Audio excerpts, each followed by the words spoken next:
So, what about parenting? Challenges. Nagsisimula kasi yan sa paggawa. Hindi. Nagsisimula Ganito yan. yan. I don't like authoritative style. Oh, there's no school for motherhood. There's no school for fatherhood na tuturo ang kanila. How to be a good father, how to be a good mother. Walang ganun eh.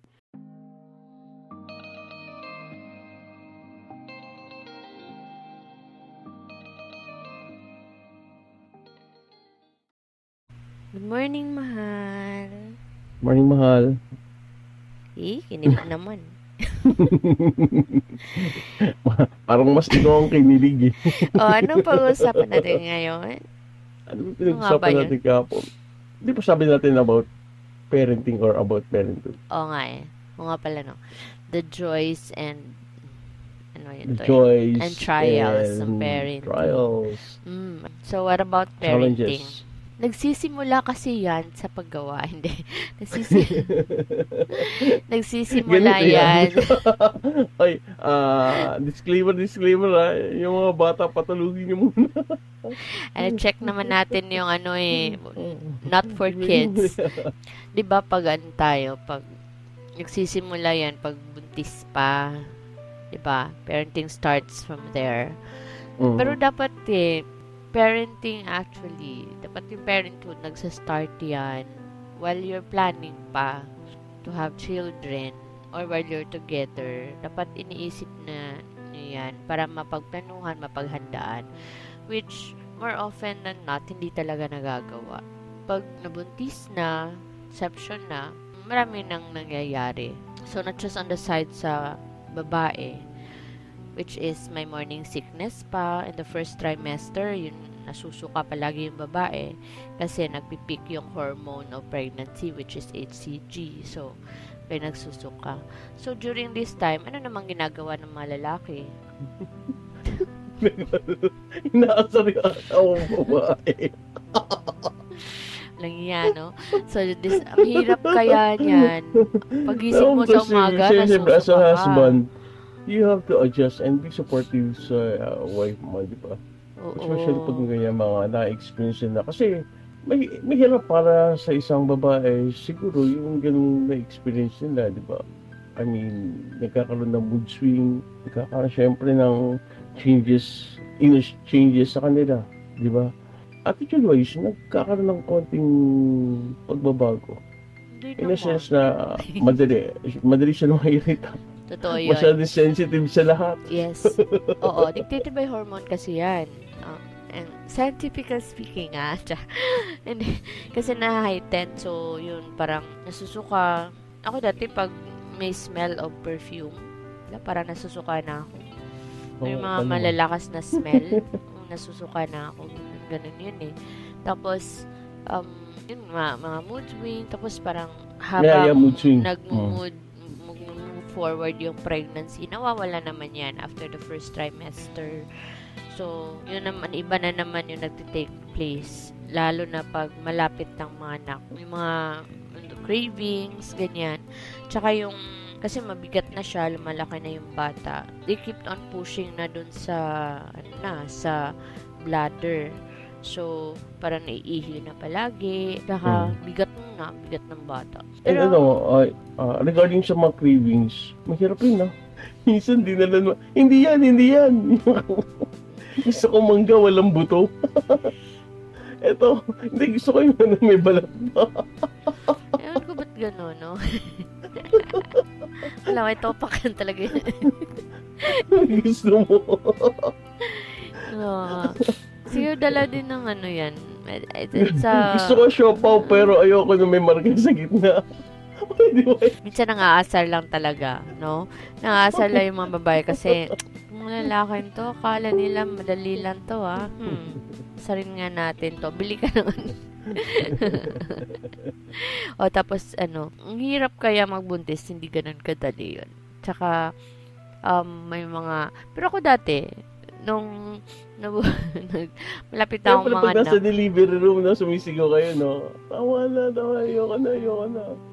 Pero pagtapos ng isang Tapos pag na-heal na, wala pa lang 1 buwan na naman. O, kulit ka. Yun, tapos, pagpanganak na, masakit mag-labor. Parang hinihiwalay yung hips mo niyan. Parang hinihila both sides yung katawan mo. Tearing them apart. Parang ganun yung feeling eh. Kaya pala mahigpit ang hawak mo, no?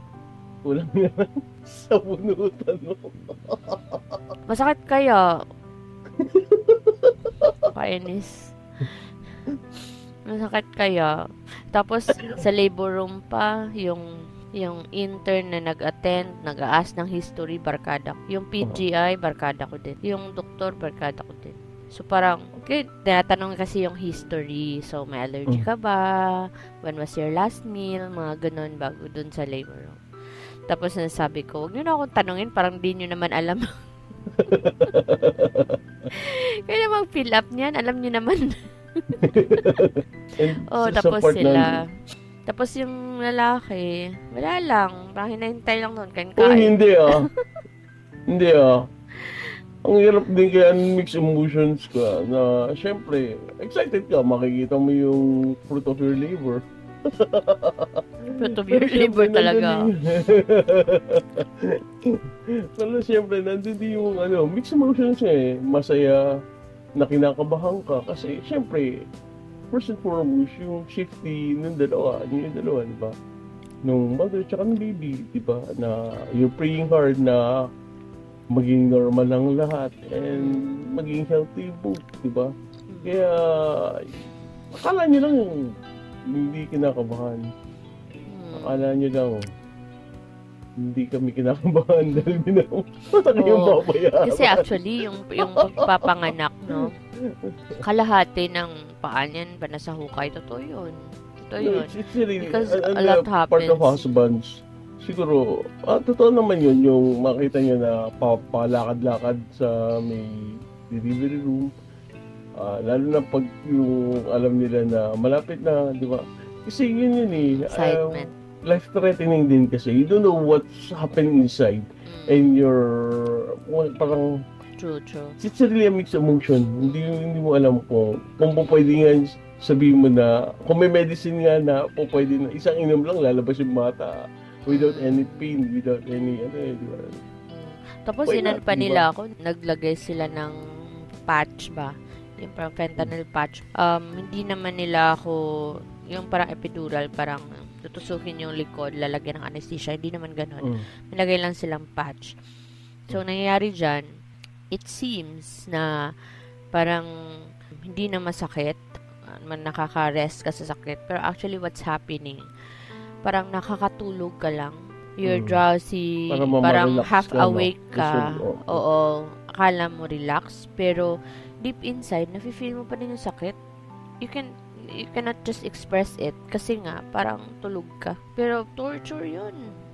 Actually, sabi ko, hindi pala kasi parang torture siya nafe-feel ko pa din yung sakit, pero I'm so tired, I'm so sleepy, I cannot say na masakit. Ganun yung nangyayari. And then nga, paglabas ng bata, sobrang talaga. Parang yung paglabas na niya, it's a relief. Yung parang sinasabi nila na parang nagpupo ka ng sobrang laking ganun talaga yung feeling. Na parang niluwal mo, lumabas na siya, ganun. Tapos parang gutom na gutom ka after kasi parang wala na laman yung tiyan mo. So parang yung nawala na yung pressure ng malaking nilalang dyan sa loob. So yung stomach mo parang nag-expand na siya, yung body mo ganyan. So yun, tapos paglabas ng bata, syempre, kung kamukha mo, natutuwa ka. Pag hindi mo kamukha, natutuwa pa naman din. Parang masama ang loob mo Yeah, it's talaga, incomparable feeling. So, masarap madidig yung first cry ng baby, yung parang sign of life. Nalala ko tuloy. Sarap amoy ng breath nila, no? Nalala ko tuloy yung panuloko kay Brat ba na Paano pag ang first Oy, cry? special mention ka. Shoutout natin si Brat. Hi, Queen Bratinela, shoutout sa'yo. At saka, sige, shoutout lang natin din si Mang Rene kasi may mention ko siya eh. Oo nga, no. Nagpapa-shoutout si Mang Rene. Oo, niloko si Brat na parang, paano Brat, pag mga anak ka, tapos yung first cry niya, nagmumura, tapos kaboses pa ni Mang Rene.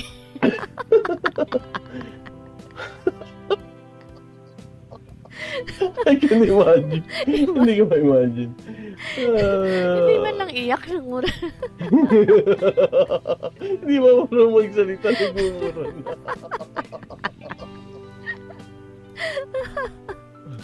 No.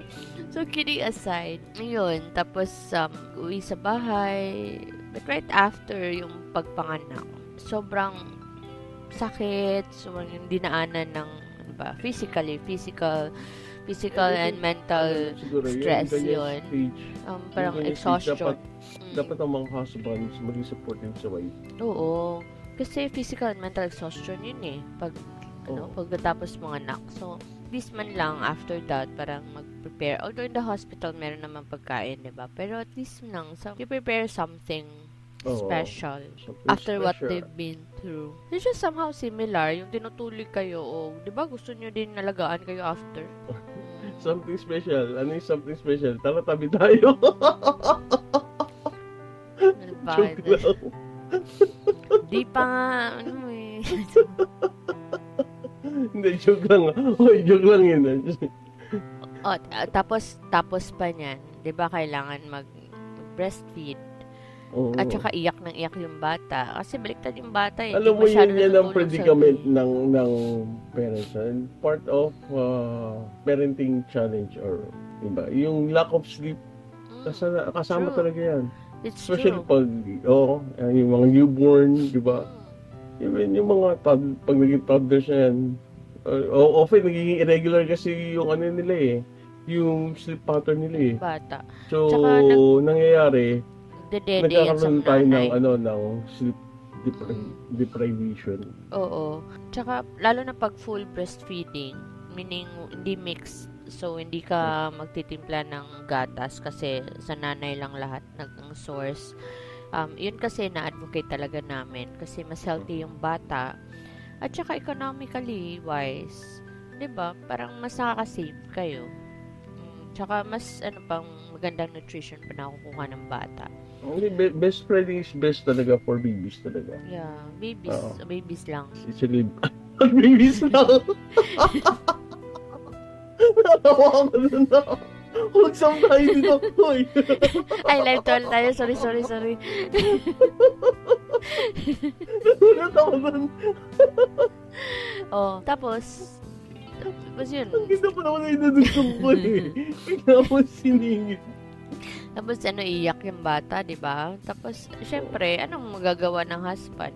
Sa nanay yan. Di ba, iyak yung bata. Di ba, pag umiyak yung bata, nag-poof pala.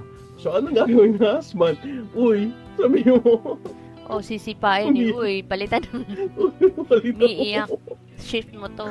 Bakit pag-poof? Pero tama yun, to manage it, dapat may shifting kayo. Pero yung dilemma ng iba, halimbawa yung husband nagtatrabaho sa umaga. Ang hirap niyan. So, sa gabi, dapat matulog din si husband. May mga patients ako ganyan sleep deprived sila. Tapos, high blood na. Mataas yung BP kasi nga kulang ng tulog. Kasi they have work from 8 to 5. Then, pagdating ng gabi, sila yung shift para mag-alaga ng Sabi ko dyan, dapat ma-manage nyo. Kasi, kahit si nanay nag-aalaga ng bata whole day, it's parang work niya yun. Attending to the kid, your child. Pero, meron ka ding work. So, basically, parang pareho kayong dalawa. So, pagdating sa gabi, paghatian nyo. Yan yung tatawag, pumapasok yung pagbabalance ng work tsaka ng family. Kasi yung juggling demands kasi ng career tsaka parenting, can really be challenging eh. Yung finding balance between spending quality time with your newborn and at the same time, fulfilling professional responsibilities, diba? Actually, it can cause stress and sometimes nakaka-guilty rin kasi there are times na kahit gusto mo tumulong, pero hindi na tayo nakatawan mo. Nakatulog na kasi. Nakakatulog ka, ikaw nakakatulog. Ako na naman itutulog mo. Ikaw ang laging tulog. Makakapagod kaya, ano ka. Tapos, yan, shifting Basta kayo. energy level ko pag madaling araw. Oo nga naman, totoo naman yan. Gisingin mo lang ako, okay lang yan. Tapos, gisingin ka lang, okay lang. Gisingin ka, best, 5 minutes. Mag-inom muli. Best, tapos na 5 minutes. 5 minutes na nga. Nakaisat ka lahating oras na. Tama, 5 minutes. ini-interrupt mo kasing tulog. 5 minutes, pero interrupt ka ng interrupt. Di ba wala? Sorry. Interrupt ko yung tulog mo. Kasi feeling ko kailangan ko rin matulog. Pasok pa ako Tapos mga nanay, timing ba? Pag tulog yung bata, tulog ka din. Sabay.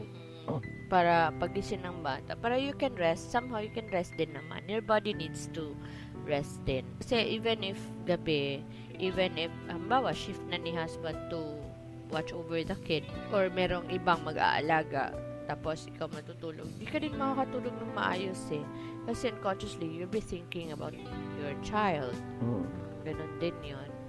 Tapos for the first 2 years yan, ganyan. Sabang lumalaki, after 1 year, parang, or over the months, malaki yung bata kasi yung tulog nila nag-iiba din. Yung sabi yung iba, baliktad kasi tutok, napaka-hyper paggabi, di kami makatulog kasi ang kukulit.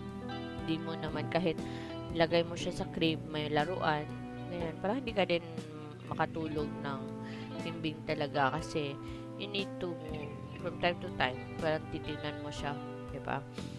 Well, sa ibang bansa, di ba sa US, parang ginagawa, or sa other countries, yung bata talaga is in a separate room. Tapos may baby monitor. Minutes, di ba? May baby monitor. Tapos may 5 minutes, time out, di ba? After 5 minutes, saka puntahan sa room. Kasi minsan, ewan ko siguro gusto lang talaga ng baby na, siyempre, baby ang clingy yan, di ba? Sometimes parang wala no reason, iyak lang sila. Kumain na lahat, na naayusan mo na and everything.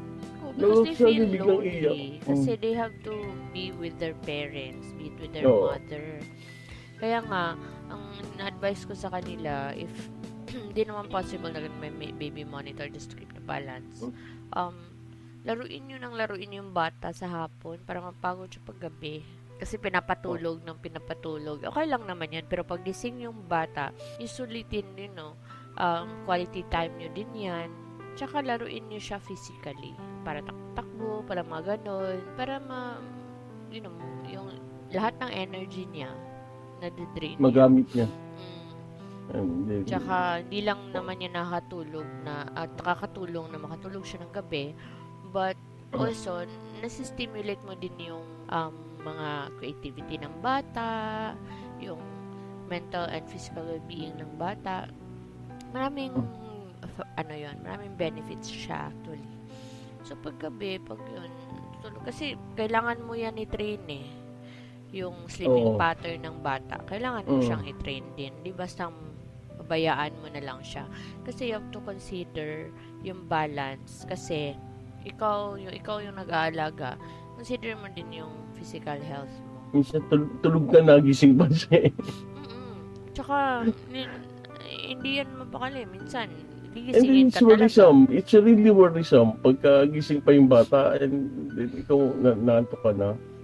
Kasi, hindi ka na gano'ng makakatulog dahil yung isip mo Oo. Talagang ganun yun. Tapos, pag lumalaki na yung bata, kasi yung first 2 years, formative stage yan. So, as much as possible, train them. Tsaka, pag kausapin nyo sila, huwag yung mga baby talk. Baby talk. The usual normal conversation. But with due consideration na bata pa din sila. So, ganun yun. And you have... Huwag nyo naman silang kausapin na tinatanong sa kanila na what do you think about the stock market? Hindi na. Tapos bigla kang sagutin di ba? Baby genius pala eh. Oo. So, ganun yun. Tapos, Hindi ka pa the invention of this ganito. Oo, no? Mga bata pa. Kung bigla ka sagutin na anak mo. Yan kasi yung parang this time Talk to your children, ito lang talk to your children in a lower monotone voice with caring, with love, na napitin nila yun. Low tone diba? regesture. Kasi, sa ganun na parang nai-impart mo sa kanila yung calmness, yung, kaya parang bata pa lang. Kasi pagka ikaw, sinisigaw-sigaw mo yung bata, I can guarantee, paglaki niyan, sumisigaw din yan. Tsaka may ano yun eh, nakakadagdag yan ng childhood trauma. Hindi na kasi nila nalilimutan yun eh, kasi may emotion na nakatouch. So, kasi nga sabi ko, most of the times, sabi ko nga, sa mga bago, ang bata kasi parang CD yan eh, yung walang laman, diba? Pag pinasok mo yung CD player sa isang, I don't know if it's what you call this, a CD recorder, diba? Kung ano yung napoproject sa screen, yun ang nakaka-capture ng CD, di ba? Yun yung nare-record sa kanila. Same as sa mga bata. Kung ano yung nakikita nila, yun ang na-adapt nila sa isip nila, di ba? Yun yung kinalalakihan nila. So, if you talk to them drastically, if you talk to them na parang too harsh or too loud, akala nila it's a normal way of conversation, di ba? Kaya pag habang lumalaki yan, sisigaw-sigaw din. Hindi, ang lapit-lapit natin nagsisigawan tayong dalawa. Kasi yun ang na-import sa kanila na, and it's very, very nice na kahit bata sila, you talk to them with po, di ba? You like this po. Kasi paglaki nila, nakikita nila, opo, hindi, pag Tagalog, pero sa Bisaya wala namang ganun eh. Oo nga. Pero ano lang siya, be polite. Thank you, please, ganon. Yung politeness. Yung politeness, yun. Yung excuse me. Ano mo kasi naitatanim mo sa kanila. Talagang, pag salimbawa, naglalaro yung bata, tapos sabihin mo, excuse me, can I get this? Parang ganun talaga. Parang, as if you treat them with utmost respect. Kasi imimimik nila yan eh. Even yung eldest son, di ba? We call him kuya. So yung kapatid niyang bunso, natutunin siya na tawagin hindi siyang kuya. Di ba? Bidun talaga na, you call him kuya. No, kasi nadidinig niya. Diba? Kuya. Kaya pag kanya, kuya. Di ba? So, kasi pag tinawag mo yan sa pangalan, susunod din yun ang bunso. Susundin din. Ganun din ang pangalan. Ganun ang tawag din. Parang, hoy, nagagano din yan, hoy. Hoy. Bata, alam mo naman yung bata. Raising children, raising family, as a parent, financial pressure din yan eh. Admit it or not, really financial pressures, lalo na if you're not that ready. Kaya nga, yung pagkakaroon na anak, kailangan talaga it's part of the plan or you're really planning. Kasi, yung pag-release ng children, it's really expensive. Diba? You have to provide their basic needs. Pag lumalaki na yan, yung kanilang education, diba? Yung mga extracurricular activities nila, diba? So, financial planning and managing expenses, it can be a constant challenge for us parents. No? So, how about yung mga unplanned? Ayun nga. Anong gagawin? Anong pwedeng gawin ng mga unplanned? Paano naman somehow malagpasan nila yan? ATM? You have to... Ha? ATM? Anong ATM? Ay, tama. Hindi, if it's... Hingi sa nanay. Actually, siguro, before entering marriage, dapat, mo na yun eh. Dapat na iplano mo na talaga yan. So, when it comes to magkaanak ka man, or, yung hindi nasaan, bigla ka nakastable ka na. But that's ideal. Nakaplano na. That's ideal. How about yung hindi nga gawa na nabuntis? Kasi, yun nga, unplanned pregnancy. So, anong pwedeng gawin? Kasi, marami kasing ganyan, di ba? Pregnancy, tuloy nyo and be supportive with each other. Find ways. Abortion is not an option. Kasi it's kahit ano pa yan, bata yan, bigay ng Diyos siya. So, At saka ang always, daing gusto, ang daing gusto magkaanak, hindi magkaroon ng true. anak. And then, ikaw na, sabi mo, ito was an plan. It's God given to you. At saka ano Diba? yan, pag ganyan na unplanned, always remember na pag may bata involved, you as parents are just instruments for these children to Yeah. be born. Yeah. So, wag niyong i-deprive sa kanila yan. Yung rights nila. Minsan may mga biruan nga eh, yung mga wala pang asawa, yung parang mga old maids, yung mga parang single, they are embracing single blessedness ba? Ang binibiro nga nila kasi na-abort kasi yung partner ko dapat. Kaya wala akong asawa. I mean, abortion is not a solution, really. Yes. It's not a solution and never will be a solution, di ba? If you caught up in that kind of situation, I mean, it will really be challenging, di ba? Most especially sa part ng babae, it happened and then hindi naman take responsibility yung lalaki. So, I mean, I don't know, it may be, ano ba tawag ng depressing well, on the it's part of... normal, especially postpartum. May tinatawag tayong postpartum depression. That's But within 2 then months again, after. So, importante removing- din yun, alagaan nyo yung mental health natin, no? And But then- especially the support of the family. Kung wala naman support from the guy, matatawid nyo yan. Diba? Ano yan? If wala support naman, you can get through that. Kasi ano bang, just stick to the basic needs, diba? Instead of overthinking, instead of self-pity, instead of thinking about why ka iniwan, why you're alone. Instead of doing that, why not try to list down instead anong mga pwede mong gawin at this time around, diba? Shoutout nga pala si Sento sa pangungunsi sa asawa ko. Salamat Salamat Sento. Sige, go. Bakit ang gano'n ba siya?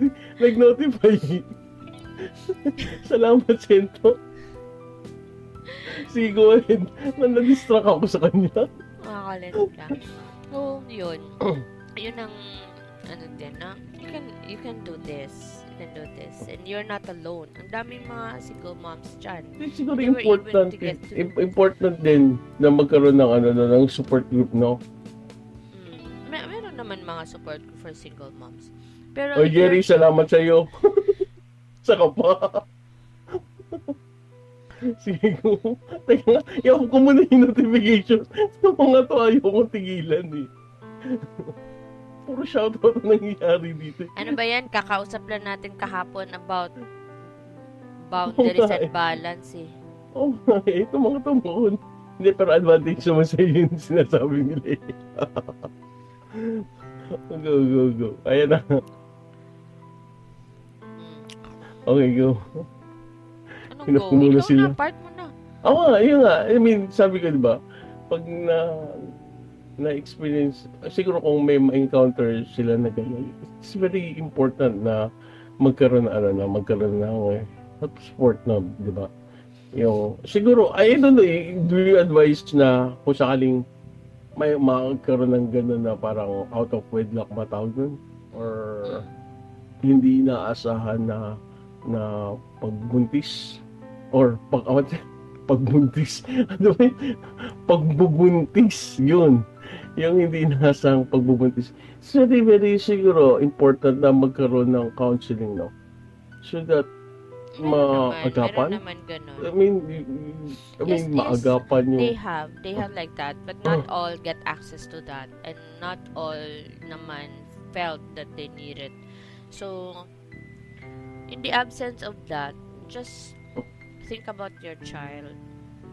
Kung yung focus mo kung anong kailangan ng bata at anong kailangan ngayon. So, one way, usually naman yung magiging problema dyan is financial eh. Paano tatawirin ba? No? Yeah. Well, if yung partner nyo, yung lalaki is not around, nag-AWOL siya. And I think it's very, very important na if ever na yung teenage pregnancy or sabihin na natin yung biglaang pagbuntis. Pagbubuntis, yun. Yung biglaang pagbubuntis. It's very, very important na let your parents know. Kasi sila yung unang-unang susuporta sa inyo. Di ba? Magsasabi din naman of course, yun magagalit eventually. yan, di ba? Magagalit yan. Because they may feel a little frustrated, pero ang anak ay anak eh, di ba? Yeah. Hindi mo naman po pwedeng yan. At saka pag pagalitan ka, be prepared na Oo. you will, you know, if you prepare yourself na sasabihin ko to, papagalitan ako, i-visualize mo na kung anong mangyayari, worst comes to worst. Oh. At saka, pag nangyari yun, hindi na masyadong masakit kasi expect mo naman eh. And be humble enough to accept your mistakes. Yeah, and it's just a phase, you know. Oh. Pag magpagalitan ka, may masakit mang masabi, it's just a phase. Accept it. Let it go after. Kasi, out of emotion lang yan eh. Nasabi lang nila yan because they get frustrated, because they don't want you to undergo that kind of struggle. Kaya sila nagaganon. But it's not actually too personal na intended na masaktan ka, blaming you. Di naman. Minsan may nasasabi lang ganun yung parents. Actually, wala naman kasing parent na nakakatiis ng anak eh. True. Yun. And kahit sabihin gano'ng kasablay or gano'ng let's say, nagkaroon ng hindi maganda yung nakagawa ng hindi maganda yung anak. The parents are always there. Of course, tanggapin mo na lang kung magalit sila sa iyo or ano. But it doesn't mean that they love you less. Actually, yung galit na yun, it's a mixed emotion din eh, of concern about you, how you face yung ganyan situation, and iisip din nila, paano kung wala kami, paano ka na? Yun eh, kaya siguro, that's one reason why parents have a tendency na mag-outburst din pag nalaman nila na buntis ka, ayaw ko ang panagutan ng, diba, lalo na sa amin, sa part na lalaki, syempre, love namin yung anak namin babae, di ba? Hindi na ako sa atin. Oo, yun talaga yun. At saka, pag kung financial naman pag-uusapan, di lang naman finding a source of income. But you should also learn how to minimize your expenses as well. Para you can, find that exact budget that you want. Na hindi naman super straining sa'yo. Halimbawa, if you're a single mom, or even if you're married, or if you have a partner or a husband around, if you need to work, you find that balance. Yung iba kasi, pag nagtatrabaho, let's say, nagtatrabaho yung nanay, iniiwan yung anak sa aunt or sa parents, to save, mag-pump ka ng breast milk mo. Huwag ka mag-mix muna. Kasi if ilagay mo yan sa freezer, maglalast yan ng 6 to 8 months eh. Tapos pag nasa ref lang, nasa baba lang, it will last 8 hours. So, makakasave ka. So, ang nagawa dyan, kasi it's a liquid that you have to produce. You increase your intake of liquids, your fluids also. So, you drink water, you drink vegetable soup para nutritious, and then, inom ka lang ng inom para marami ka naman din i-produce. And one also that will help increase milk production is through emptying it. Diba? Kasi the more siya na kailangan mag-produce, kasi ni-empty mo, the more siya na may milk production. Yung iba kasi sinasabi nila, wala talaga lumalabas eh. Kasi hindi naman kasi nila ini-empty, hindi naman kasi nila pinapalada yung bata. So, especially yung mga bagong panganak. Tapos sasabi, wala talaga lumalabas, Doc. Sabi ko, it's so impossible. Lalabas at lalabas yan. So, first pa lang nga, paglabas pa lang nga ng bata, may lumalabas na nga colostrum. So, wala talaga, Dok eh. Wala talaga. Umiiyak siya ng umiiyak kasi nga walang lumalabas, ganyan. Sabi ko, kailangan kasi hindi kaya due to stress din yun. Pag masyado na i-stress din niya yung sarili niya, maybe a factor. One, baka dehydrated ka. Wala ka ng tubig. Drink lots of fluids. para naman may saan siya kukuha ng ipoproduce kung wala, you're dehydrated. So, yan, you increase that intake. Tapos, you let the baby lang, breastfeed and breastfeed. Kasi lalabas din yan. And then, when you're at work, yung bata na sa bahay, isipin mo lang nga na at this time sana nag-breastfeed ko na ako sa bata.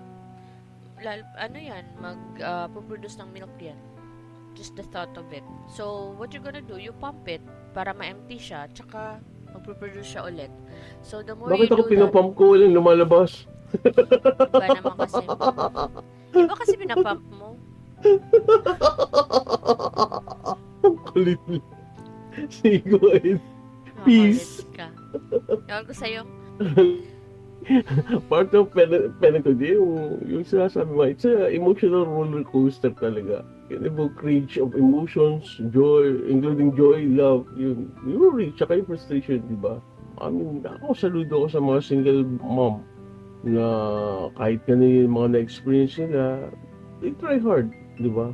Para maitaguyod nila yung kanilang anak. Yung nga yung din yun ang point din, di ba? I mean, if quote and unquote, if you think na, kasi yung iba ganun na isip na, pagkakamali yun, di ba, na nagkaroon ka ng decision na ganun, bigla kayo nagkaanak, iniwan ka.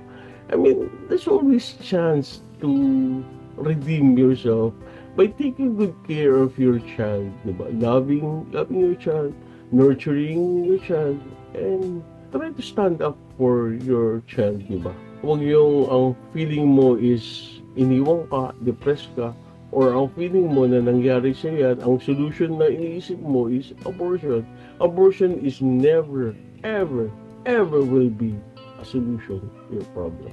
Hindi solution yan. And hindi lang yun, nagpa-abort ka, akala mo na solusyonan mo, but ang totoo niyan, dinagdagan mo pa yung kasalanan mo di ba? I'm not condemning. No, hindi ako nagko-condemn. I'm just telling na it's hard really, lalo na sa panahong ito. But then again, always remember, may reason bakit binigay sa yan, bata na yan. It's for you to take good care of your child and raise him or her or raise your child well. Yun, sa ganung paraan, pauwi ka na. And sometimes, yun, binibigay sa'yo yan for you to be strengthened at some point. Yeah. At saka hindi lang yung sinasabi mong nagdadagdag ng kasalanan Doing abortion kasi yung guilt talaga.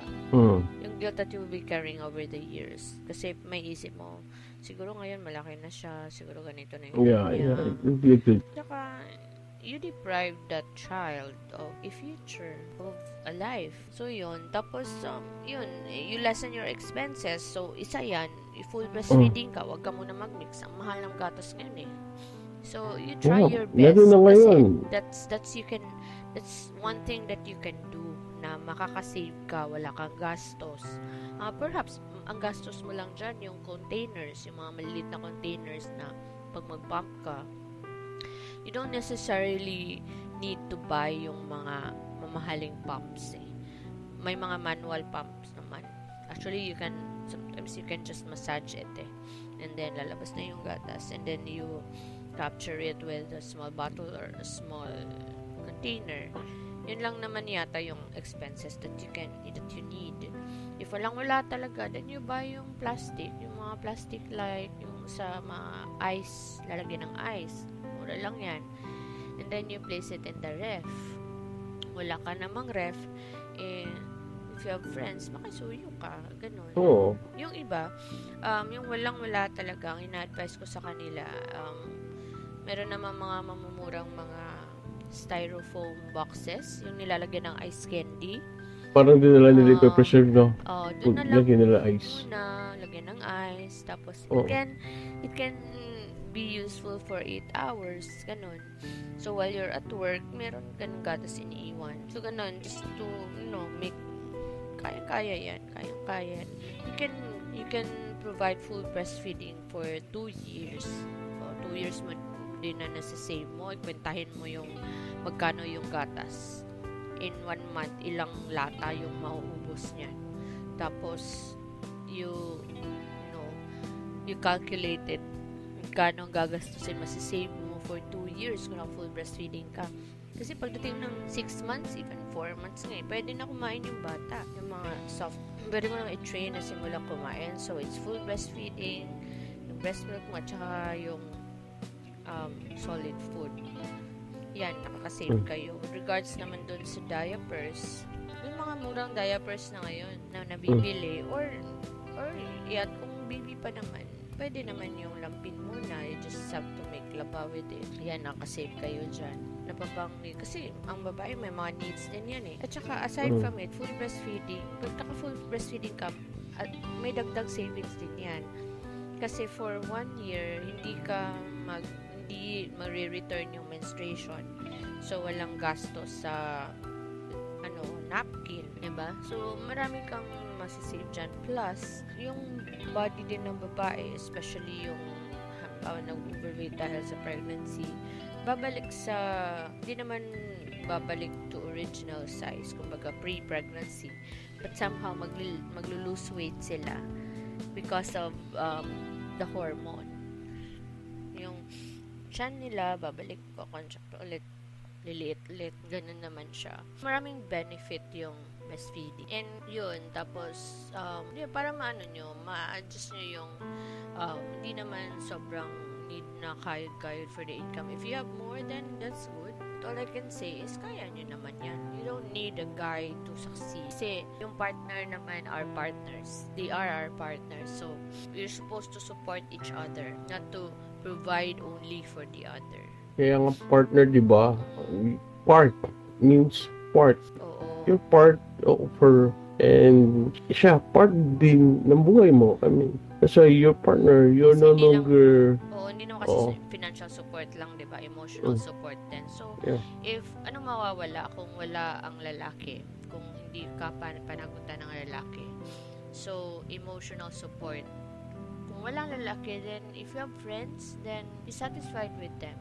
If you have parents who provides that emotional support, then be satisfied. But huwag namang self-pity. And then, there's no room for that. There's no time for that. Kasi may ibang you have to life consider ka na your child alagaan. kasi. Oo. It's no longer about you. It's no longer about your emotion. Yeah. And financially, kung financial support naman, bakit? Lahat ba? Pag nandyan yung lalaki, nakakapag-provide? Actually, if financial Di support, lahat, kaya ngayon yun ang matindi. Marami Yun nagdadagdag pa ng sakit ng ulo. Mas yung mabuti tinakala pang naman yung bibig wala. ko. Diba? Mas mabuti pang wala. Huwag sa shame naman ako. Hindi. When it comes to financial support naman, kaya nga napakahalaga na maging open kayo sa parents nyo. Hindi naman para maging financially dependent kayo sa kanila. Of course, you have to stand on your own kasi pinasok niya yan eh. But for a start, at least nandiyan sila to support you emotionally and as well as financially. Dahil alam naman nila yung katayuan mo. Kaya nga sabi ko, there's 100 ways para i-raise yung kid, yung anak nyo. Then find one, we think na, then find yung iniisip niyo na solution is yung abortion is not really a solution. Yeah.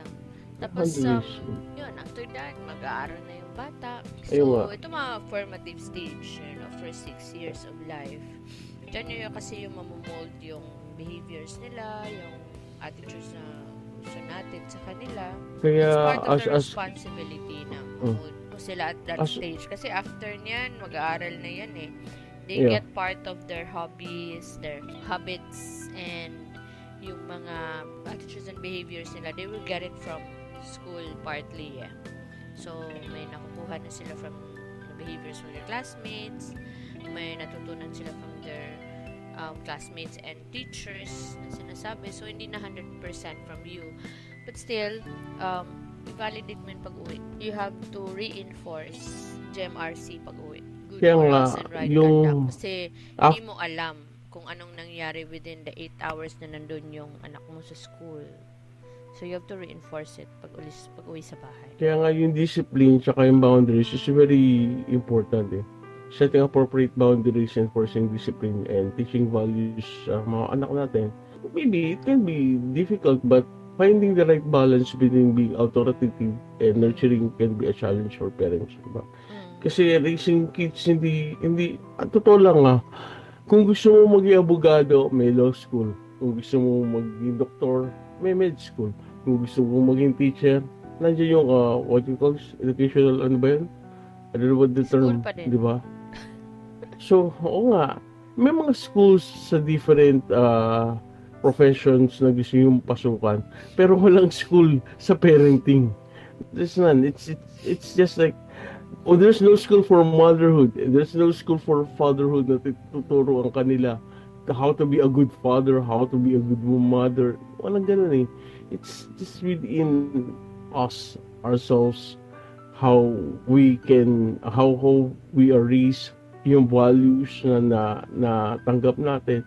Yun kasi yung gagamitin natin when we become parents, plus the experience na naranasan natin. So, it's really hard. Hindi madali when it comes to discipline and boundaries na impose mo sa mga bata. Kasi, kaya doon, I think, dito papasok yan Mali. Yung pag-usap niyo mag-asawa, what kind of discipline and what kind of boundaries na impose ba or palakihin dun o paano yung palalakihin yun sa bata, di ba? Sa mga anak natin, di ba? I don't like authoritative style. Pangit yun eh. Yung parang, yung tingin sa'yo ng anak mo is, you may fear ba? Because yung authoritarian ang dating mo na, eto gawin mo, eto ganon, dapat ganito, dapat ganon, eto. I mean, you can talk to them. You can train them. You just be a friend type of a parent to them. Kasi in that way, sa'yo, ako naman. Anong gagawin? Walang authoritative? Kaya? Hindi kasi siya kasi ang ano eh. Hindi kasi for me kasi I'm more siguro kasi laki sa Amerika. I mean, no, hindi kasi yan eh. It depends actually sa bata yan.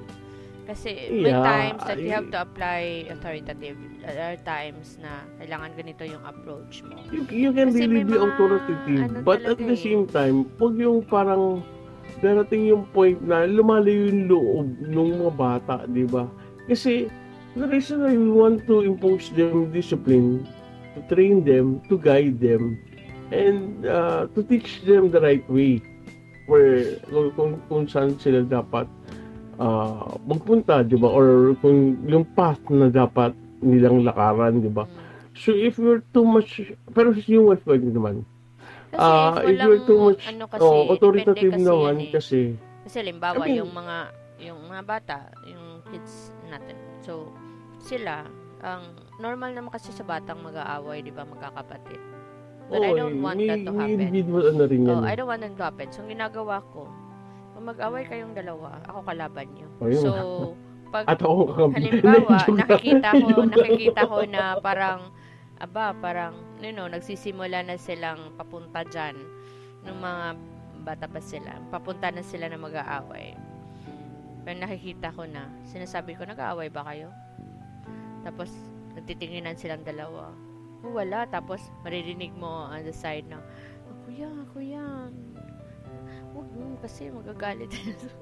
So, nasa-stop sila because meron silang center na pag they will cross this one na tatawid sila sa pag-aaway, mas may mahigit silang kalaban. I think it's not authoritativeness, but it's more of being disciplinarian. I really, yun pinag-awayin natin. Tsaka, ganun eh. Tsaka, yung, bawa, pag, yung, di ba, pag may mga tantrums, or hindi, ito, pag, magmumol, di ba, usually, nagpapakarga yung mga bata, ganyan.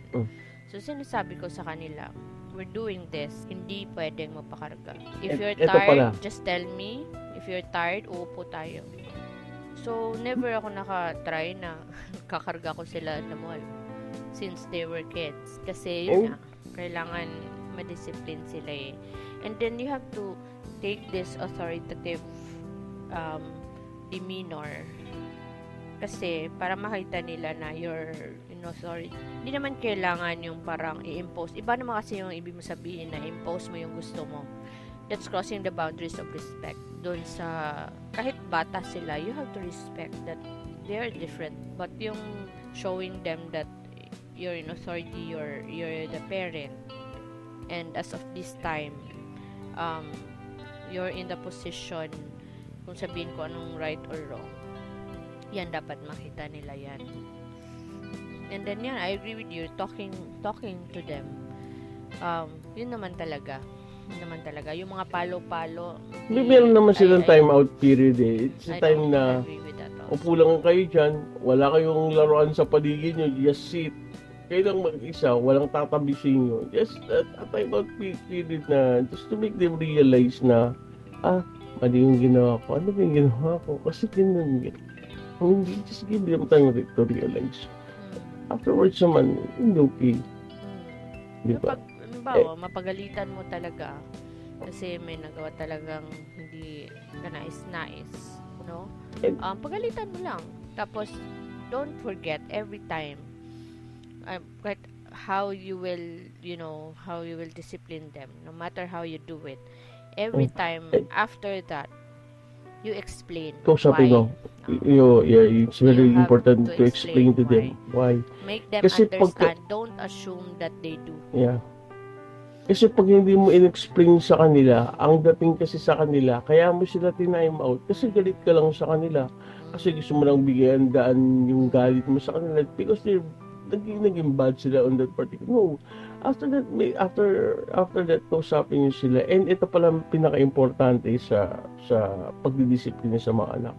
Kapag halimbawa, yung anak nyo, may sinabi, halimbawa ako sinabi sa akin na, oh, Dad, buy me this, buy me. And I said, no. Ang tendency, lalapit sa mami niya. Mom, sige nga, kausapin mo si Dad. Yung nabili niya. Halimbawa lang, this is just an example, di ba? Oh, never happened to us. Parang, kasi pagka ganon, na nag-agree kayo doon sa bata, nakipag-deal kayo, and then kakausapin ako just to convince me na bigay yung gusto niya, doon kasi nagkakaroon ng subdivision, but nagkakaroon ng confusion din yung bata, di ba? Para pala magusto, para pala makuha yung gusto ko. What you want. Kahit ayaw ng dad ko, pupunta lang ako sa mami ko. Yeah. Para mami ko, kakusapin ng daddy ko, may mapapayag niya. So, may tawag doon yan, may tawag doon nakalimutan ko na kanina nasa isip ko. Parang, padrigo system. Basta every time, tapos halimbawa, dinisiplina siya ng mami niya, may tendency na lalapit sa iyo, Dad, kung ano yung naging desisyon ng partner niyo or ng wife niyo or ng husband niyo, stick to it. Maging support kayo din sa naging decision. Kasi, para hindi nako-confuse yung mga bata. Yung mga bata kasi nag-lead na yan ng confusion kapag tsaka nag-lean towards sila whoever gives the favor. At tsaka may makikimtim silang galit or dun sa parang, mas love ko si mami kasi hindi, okay daddy, kaya mas love ko si daddy kasi more often than not, di nila nare-realize yan eh. Nagkakaroon ng kampihan. Nagkakaroon ng kampihan kasi. For parents naman, if you don't agree yun sa decision ng partner mo, you talk it out. You talk it out. Not in front of the kid. Kasi isa pa rin yun eh. Kapag halimbawa, hindi ka nag-agree, let's say, sinabi ko, ayokong bilhin, yung pala mahalaga. Diba? Or sabihin na natin na ayokong bilhin kasi out of budget pala. Huwag yung pag-uusapan sa harap ng mga bata na, bakit ba ayaw mo pumayag? Kailangan, blah, blah, blah, blah, blah. Kasi, it will not result to, hindi magiging maganda yung nila. Hindi magiging maganda yung dating ba? Tama ba yun? And it never happened to our family. You know why? May technique ako dyan eh. Kasi, yung mga bata, maliliit pa lang yan. Tinetrain ko na yan na pag pumunta tayo sa store, pupunta tayo ng mall. Sige, we'll go to the kids department or Toy Kingdom. You look at ito yung itsura ng presyo, ng mga price tag. Dapat 2 digits lang before the ... and 00. Pag lagpas 2 digits yan, hindi pwede yan. Lagpas Yeah. budget yan. So, pag Oo. pumupunta sila, Hindi tumitingin kayo sila bata sa pa lang, price. they know how to handle Oo. money. They know how to Tumitingin budget. sila sa price. Oo. Lagpas. Yeah. Kahit 100 pesos. Ay, lagpas And to. they know Pero pag nakita yung ko naman boundaries na needs tsaka wants gusto eh. nila, Diba? and then, gusto namin silang bilhan, nakita namin na gustong-gusto talaga nila, then mag-iisip kami ng nice things, good things na ginawa nila, na para excuse for us to make believe to that na gusto nilang bilhin, gusto nilang kunin. Para masabi naman namin na, okay, we buy this, lagpas 2 digits siya. Pero kasi, remember, you did something good. Ganun. There was one scenario deeds, na, diba? Tinulungan mo si mami mo, diba? There was one scenario na, nandun kami sa Toy Kingdom. May gusto silang bilhin. I think it was parang yung dinosaurs, yung parang set ba? Yung set. Oo. Tapos, mahal kasi yan, mga nasa 500 plus eh.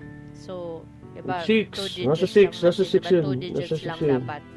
May bata doon na nagtatantrum. Nakahiga sa sahig, yelling, screaming, ganyan. Kasi, hindi nga siya bibigyan ng mommy niya. Ayaw siya bilhan ng mommy niya nung gusto niyang toy. So, nagtatantrum. So, yung dalawa tinignan nila. So, tinignan ko yung dalawa. Maya-maya, nilapitan ng dalawa. Yung anak namin yung nagtatantrum. Sinasabi nila, huy, wag kang ganyan. Wag kang magganyan, stand up because it's not that. Parang, inaano nila ba? Parang, they are helping that kid out na parang, uy, wag kang ganyan. Para tinuturuan nila ng tama. You know, kids to kids. Parang natigil din yung bata. Sino ba kayo? Parang, kasi iba pag adult nag-a-approach. Ito, parang, pag kinausap nila yung bata, I don't remember na kung anong sinabi nila dun sa bata. Basta maalala ko nilapita lang, sinabi lang, uy, wag ganyan kasi hindi maganda ganyan. So, natigil yung bata ng pag-iyak. Tapos lumapit sa nanay. Tingin ng tingin sa kanila, hindi na nagsasalita yung bata. Hindi na siya natatantrum. Pero nakalimutan niya yung tantrum niya. Anong gusto niyang bilhin kasi nakafocus siya dun sa dalawa. So, lumapit siya ng tingin dun sa dalawa. Tapos, hanggang umalis na sila. So, sabi ko, bilhan na lang natin tong yung dinosaur set. Kasi may maganda silang ginawa eh. So, sinabi namin sa kanila na, we'll buy this. So, tuwang-tuwa sila. You know why? Because you did something good today. Kasi ginawa nyo yan. You're helping out the mommy na para tumigil yung bata. At saka you make the kid realize also, ganyan. So, yun. So, very happy sila. Pero they know na when they buy these things, na exceeding those doon sa budget, na hindi naman talaga super kailangan, they really deserve it. Tsaka reward siya. It's very important din na alam niyo sa mga bata kung ano yung difference ng needs tsaka ng wants. Diba? Kasi pag alam nila yun, nadidetermine nila agad yun at early age. Alam nila kung ano yung dapat bilhin at yung hindi dapat. Diba? So, they having second thoughts na, hindi ko naman pala talaga. Gusto ko lang siya pero hindi ko naman siya talaga kailangan. And I'm proud of them dahil marunong sila magtipid. Yung allowance nila, they know to handle their money, their own money. At saka di din naman sa binibigyan ng allowance kasi, like sa school, syempre, mga bata magsuso ng bili-bili, di ba? So, binibila namin sila, pinapadala namin sa kanila sa school. O anong meron sa kantin nyo? Palagi ko tinatanong, anong meron sa kantin nyo? Tapos, ito pala. So, like, sandwich. Napadalan ko ng sandwich. Kung may mga, mga pretzels or mga whatever it is na mga knickknacks, ganun na gusto nilang bilhin, binibili ko, tapos pinapabaon ko sa kanila huwag na kayo bumili doon. Yung health din kasi, and the safety din kasi. And they get used to it na wala silang hawak na pera. And if mas they do, kasi na, they tend to save it ba? And then, if kailangan naman nila talaga ng money, it's just because of buying projects lang talaga. Aside from that, minsan actually, ikaw rin naman nagbabayad. Ikaw rin naman nagbabayad. Sinasabi lang naman nila na may project sila, you have to pay. Pero tayo din naman na bumibili. Nagpapasama din naman. Pag halimbawa, maalis sila, halimbawa, mayroon mga like gathering with friends or halimbawa, gusto lang ng may nag-invite na dito, lalo na ngayon, mga K-pop, ganyan, may mga event, diba? Hindi nang hihingi ng pera yan. Tapos nagulat lang ko, saan galing itong perang nabili ng mga merchandise. Hindi, bumibili pala sila ng merchandise online. Tapos nakakatipid kasi parang may group na parang they ship together yung mga orders nila, parang matipid sa shipping fee. And then binibenta niya. So yung kita niya doon, yun ang pinanggagastos niya sa mga ginagawa niya. So, hindi lang yun. Kumita naman sila, hinahati pa rin naman nila yun. Ito, pa-save ko, ito parang ano ko. Yeah, that's kaya nga, they don't keep on asking. Pambili ko ng K-pop. If they need to if they need to ask for something that's like, for example, a camera or a gimbal, if they need to ask that, tina-timing nila dun sa birthday. And they don't ask anything for the whole year. Minsan sinasabi, pag feeling nila medyo mahal, may kamahalan talaga, so sinasabi nila na for birthday, for Christmas, for the holidays, ganyan. For summer, wala na sila hingin for the whole year. Tsaka kung minsan, one time nga yung bunso, ang ginawa niya, kinumpute niya per month. Hindi siya nag-a-ask ng allowance. Hindi siya nag-a-ask ng allowance kasi daw yun ang pambayad niya kasi gusto niya to bilhin. So, binigyan ko pa din naman siya ng allowance. Ayaw niya tanggapin. So, sabi ko sa kanya, well, kung ayaw mong tanggapin, pasahod ko to sa'yo. Ito, gawin mo ha. Ganyan. Ito, gumawa ka kasi para ma-feel naman niya na pinagtrabahoan naman niya. Kaya para't matanggap niya kasi alam mo nun, parang may needs habang laki sila, may mga ano din naman sila mga financial needs din naman sila na kasama mga kaibigan, walang pera tapos bumibili yung kaibigan, nga or and it's very important din sa mga parents. It's very important na yung mga friends ng mga anak niyo is kilala niyo. Kasi sila yung kasama nila araw-araw eh. 'Di ba? Hindi naman natin sila nababantayan 24/7 eh. So it's very important na kakilala niyo kung pwede nga maging kaibigan niyo rin. Of course, pag nakipagkaibigan kayo, may boundaries pa rin, 'di ba? Na yung parents, sila yung mga kaibigan, di ba? Kasi in that manner, nakalalaman nyo kung ano o sino nakaka-influence sa kanila.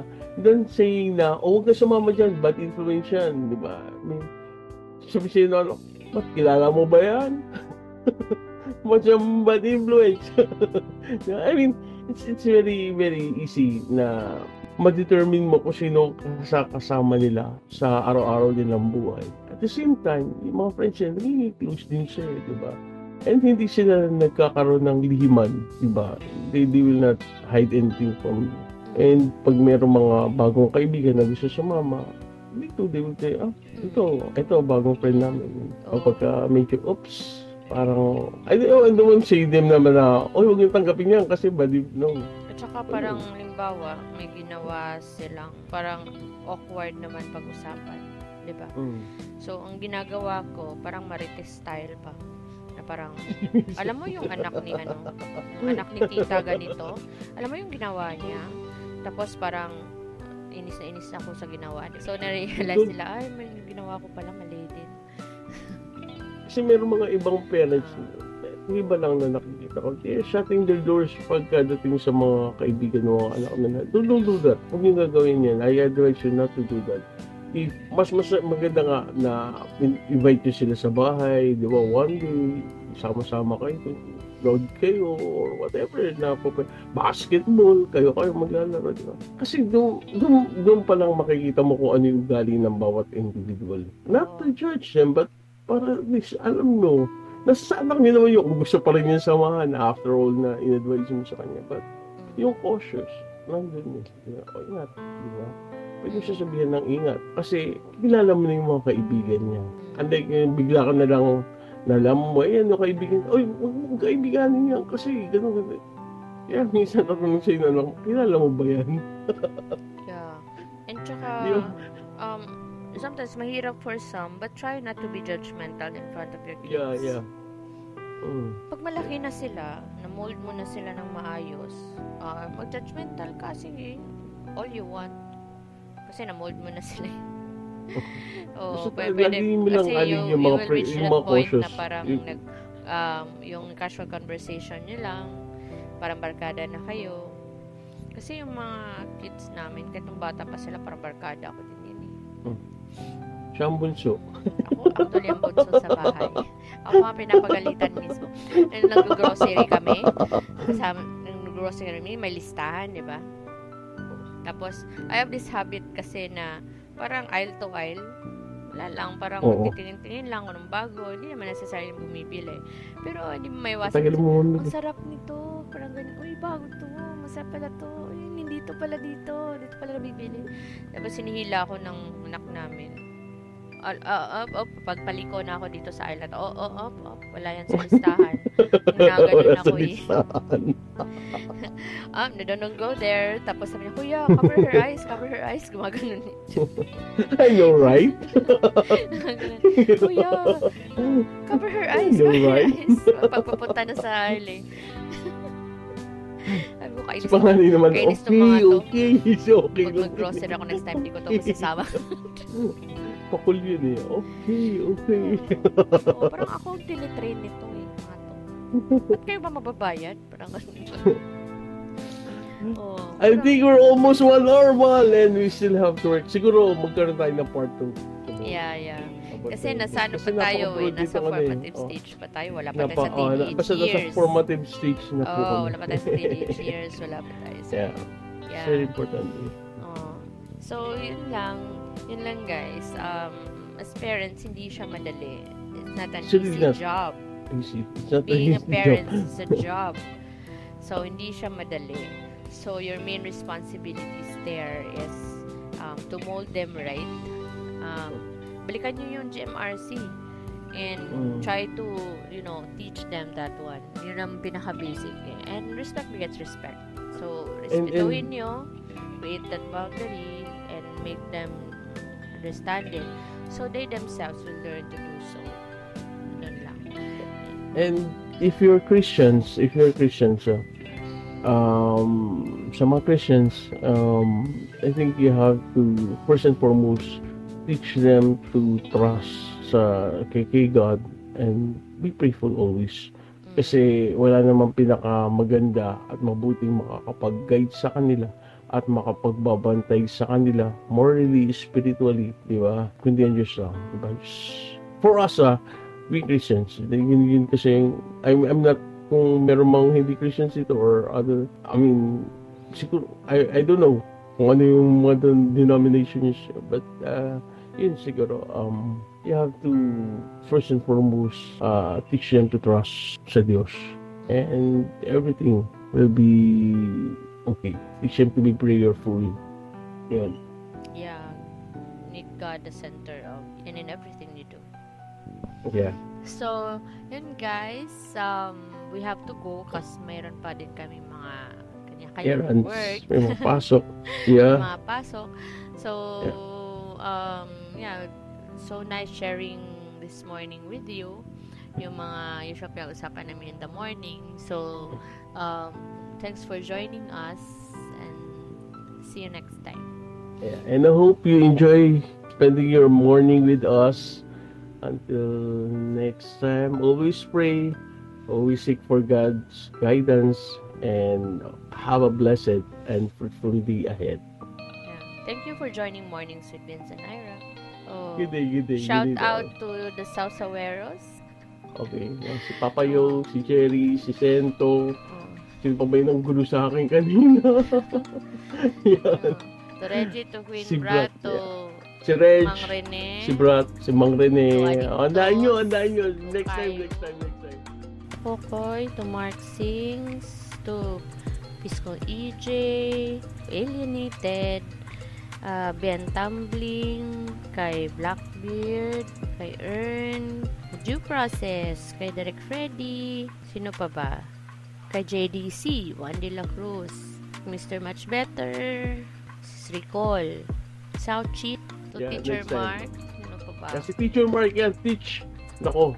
So, sa lahat na hindi ko na-mention na mga Armado at Pasawsawero, peace guys. Ano pa ba Si Ren. natin? Bratinela, si The Queen. Nakalimutan mo naman. Ano? Una-una na yun kanina Oo. eh. Nauna ba yun siya kanina? Yan. Una yun Yung kanina mga... eh. Sila Sorry to Cheese, say iba, sila pero Chibis, next time we're going to sila try Chops. to... So, again, have a blessed... Sabi nga ni mga it's a beautiful day. It's a beautiful day. It's a beautiful day. Alam mo, sarap gawin yung mga ano nila ba, mga linyahan nila ba, pag Oo, natin, oo. gawin natin ano. Oo. Yeah, minsan. Oo. Huwag ganyan kay Papayo. Huwag yung linyahan nun. Kay Papayo, peace. Oh. Okay. Sige, bye So, guys. Bye, Thank guys. you for joining us. Bye. Bye.